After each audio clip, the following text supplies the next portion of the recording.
A paz do Senhor Jesus a todos, sejam todos bem-vindos no canal Expondo as Escrituras.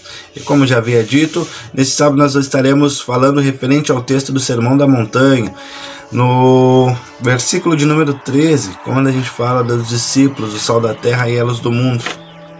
Mas antes disso, eu convido vocês a estarem se inscrevendo no canal, deixando seu like, seu comentário, ativando as notificações para que possam receber mais conteúdo deste canal.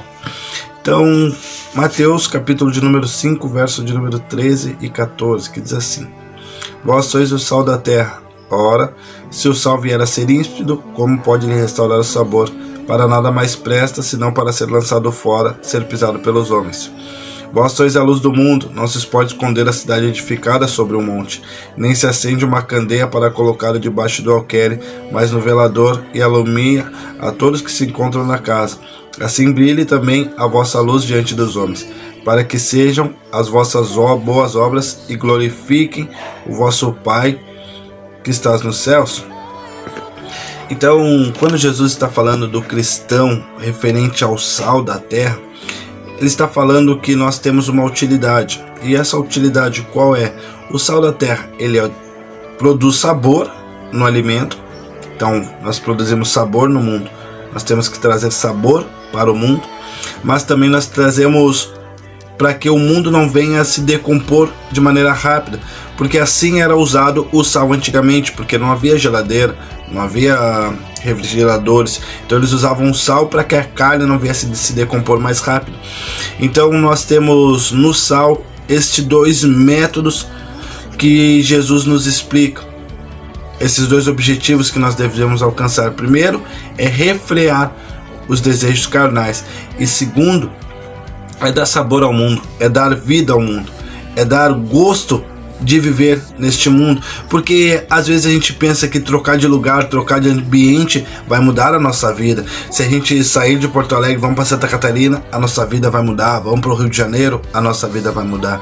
Então o cristão tem esse objetivo de trazer a felicidade onde nós estamos, porque a felicidade está em Cristo Jesus, a felicidade está na palavra de Deus. Então Jesus está nos falando, nós somos felizes e temos que trazer a felicidade para aqueles que estão perto de nós, não mostrando que precisam mudar o ambiente para ser feliz. Para ser feliz, eles podem ser felizes no ambiente em que eles estão. Então Jesus está nos dando ensinamento que nós devemos dar sabor para a vida das pessoas, nós devemos dar sabor para o mundo, nós devemos levar o sal para o mundo, para que assim o mundo venha sentir o gosto da palavra de Deus, mas também não venha se decompor nos desejos carnais, não venha se decompor na prostituição, naquilo que desagrada a Deus. Então Jesus está dando esse ensinamento para nós, e quando nós perdemos isso, e quando nós não conseguimos mais transmitir isso, nós não prestamos mais para nada, nós se tornamos inúteis.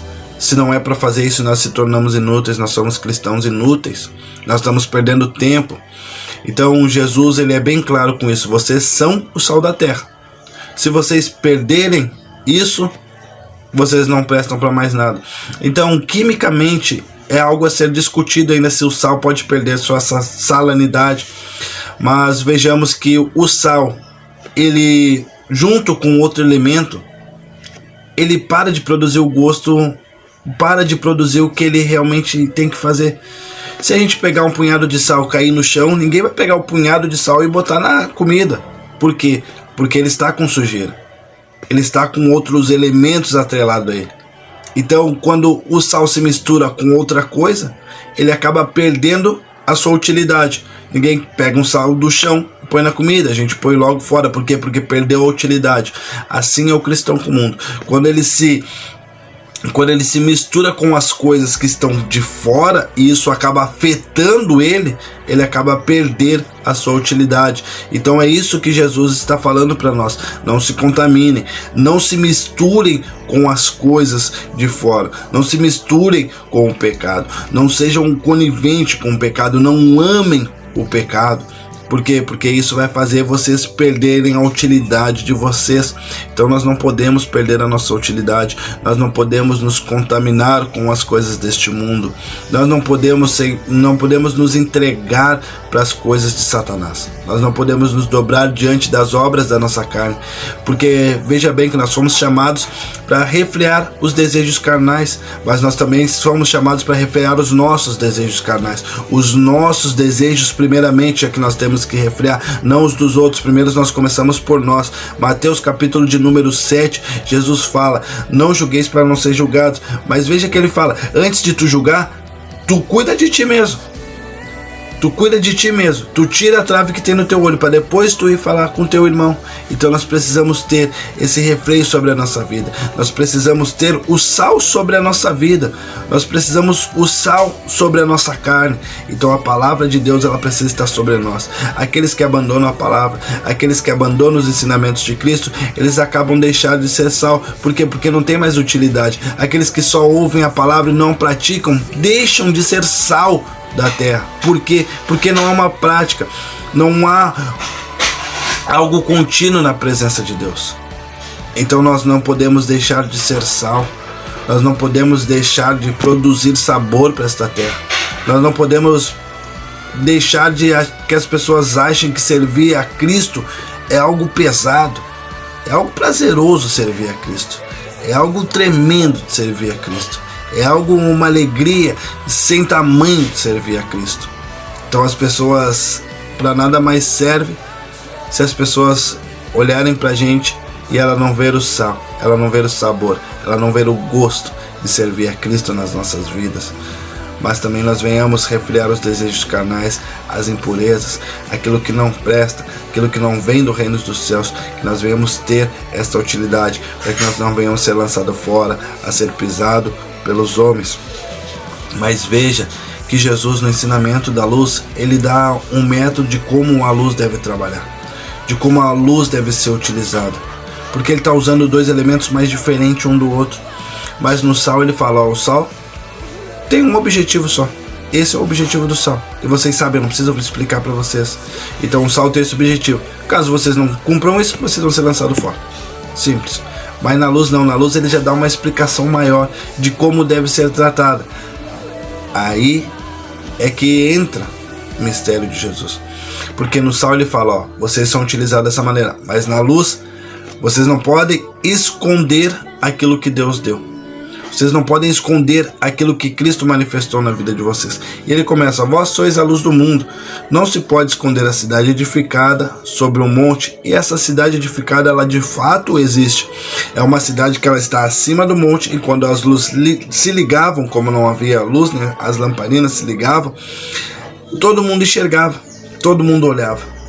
Todo mundo que passava por baixo olhava a cidade edificada sobre o monte. E não tem como esconder, porque ela está sobre o monte e todo mundo que passa vai ver aquela cidade. Assim é as nossas vidas. Assim somos nós. Quando as pessoas passarem por nós, elas vão nos olhar, elas vão ver, elas não vão conseguir tirar os olhos de nós. Por quê? Para que brilhe a luz do nosso Pai. Para que as obras do nosso Pai sejam manifestas nas nossas vidas, não as nossas obras, não o nosso reconhecimento próprio, mas sim o reconhecimento do nosso Pai que está nos céus. Então nem se acende uma candeia para colocá-lo debaixo do alqueire, mas no velador, e alumia todos que se encontram na casa. Assim brilhe também a vossa luz diante dos homens, para que vejam as vossas boas obras e glorifiquem ao vosso Pai que está nos céus. Então a luz, ela não é para ser escondida. A luz era para ser aonde ilumina todo mundo, aonde traz direção para todo mundo. É difícil a gente caminhar no escuro. Então nós estamos aqui como luz para mostrar para as pessoas onde elas devem caminhar, para como elas devem se portar diante das situações. Agora, nesse momento, se eu apagar as luzes da minha casa, vocês dificilmente vão me enxergar. Por quê? Porque não tem uma claridade. Então vocês estão me enxergando porque tem a luz do telefone, mas caso contrário vocês não me enxergariam. Caso contrário vocês não teriam uma direção, vocês só teriam uma voz falando para vocês. Mas agora vocês estão aqui, podendo ser direcionados pela essa luz que está produzindo. Mas caso eu acenda as luzes novamente, vocês têm uma compreensão mais fácil de me enxergar. Assim somos nós. Nós estamos aqui para dar direção, para iluminar o caminho das pessoas, para que as pessoas vejam as boas obras de Deus nas nossas vidas e não as nossas, porque não está falando de nós, está falando de Deus. O ensinamento é de Deus, a palavra é de Deus. Então o cristão que guarda a palavra, ele é a luz do mundo. Ele é a luz do mundo, e o salmista fala: lâmpada para os meus pés e luz para o meu caminho. É a tua palavra, Senhor. Lâmpada para os meus pés, caminha junto, é algo perto. E para o meu caminho é algo longe, distante. Então ela ilumina tanto meus pés para que eu possa ver onde é que eu estou, como o meu caminho para onde eu devo ir. Então é assim que o cristão deve andar. Nós devemos ser sal da terra e luz do mundo, que ilumina e traz gosto para este mundo, que dá prazer para este mundo.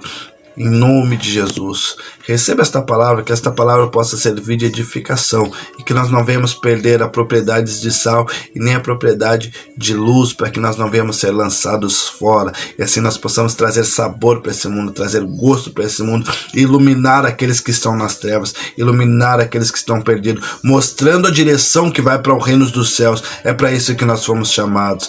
Que Deus abençoe cada um de vocês e fiquem todos com a paz do Senhor Jesus.